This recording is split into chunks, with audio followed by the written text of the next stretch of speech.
Sarah wasn't always like this. The Sarah I knew was full of life, a whirlwind of laughter and curiosity. Then came the doll. It arrived unannounced, a porcelain nightmare delivered by a dusty courier.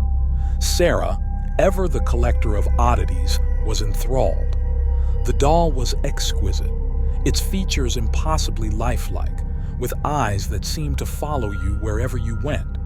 But there was something unsettling about it, a coldness that lingered in the air even when it wasn't in the room. I tried to warn her.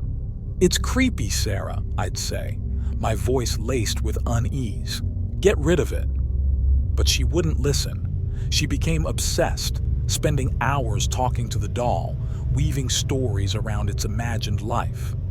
The change in her was gradual at first. Small things like misplaced keys and forgotten appointments. Then came the accidents, the unexplained bruises and broken bones. Sarah, once vibrant, became withdrawn, her eyes shadowed with a fear I couldn't understand. One night, I received a frantic call from her. Her voice, usually steady, was laced with terror. "The doll," she whispered. "It's moving on its own." I rushed over, my heart pounding in my chest. The sight that greeted me chilled me to the bone. The doll, once sitting innocently on the shelf, was now sprawled on the floor, its porcelain limbs contorted at unnatural angles. Sarah stood in the corner, her eyes wide with terror, muttering incoherent words. That night, I took her to the hospital.